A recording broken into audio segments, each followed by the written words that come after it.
হাসিনাকে দিয়েই বাংলাদেশিদের বিতরণের কাজ শুরু করুন, মোদির উদ্দেশ্যে ওআইসি।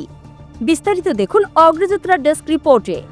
বাংলাদেশের ক্ষমতাচ্যুত প্রধানমন্ত্রী শেখ হাসিনাকে ভারতে আশ্রয় দেওয়ার সিদ্ধান্ত নিয়ে প্রশ্ন তুলেছেন হায়দরাবাদের সাংসদ এবং এআইএমআইএম প্রধান আসাদুদ্দিন ওয়াইসি। বৃহস্পতিবার এক অনুষ্ঠানে ওয়াইসি বলেছেন, কেন্দ্রীয় সরকার যদি ভারত থেকে অবৈধ বাংলাদেশি অনুপ্রবেশকারীদের বিতাড়িত করতে চায়, তাহলে তাদের পদচ্যুত সাবেক প্রধানমন্ত্রী শেখ হাসিনাকে দিয়েই সে কাজ শুরু করা উচিত। আন্দোলনের জেরে গত বছরের 5ই আগস্ট বাংলাদেশে আওয়ামী লীগ সরকারের পতন হয়। এরপর ভারতে চলে যান শেখ হাসিনা এবং সেই থেকে ওই দেশেই আছেন তিনি।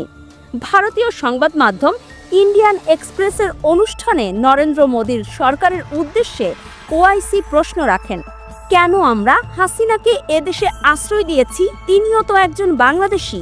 এআইএমআইএম নেতা অভিযোগ করেন, মালদা ও মুর্শিদাবাদের দরিদ্র বাংলাভাষী ভারতীয়দের বিভিন্ন রাজ্য থেকে জোর করে ধরে এনে বাংলাদেশ সীমান্তবর্তী নো ম্যানস ল্যান্ডে ছেড়ে দিয়ে আসা হচ্ছে। মোদী সরকারের বাংলাদেশি বিতরণের নীতি নিয়ে প্রশ্ন তুলতে গিয়েই হাসিনা প্রসঙ্গের অবতারণা করেন তিনি। প্রসঙ্গত, শেখ হাসিনা বাংলাদেশ ছাড়ার পর তার বিরুদ্ধে গণহত্যা সহ একাধিক অভিযোগে মামলা হয়েছে। তাকে ফেরত চেয়ে নয়াদিল্লিকে চিঠিও পাঠিয়েছে ঢাকা। তবে এখন পর্যন্ত এতে সাড়া দেয়নি ভারত।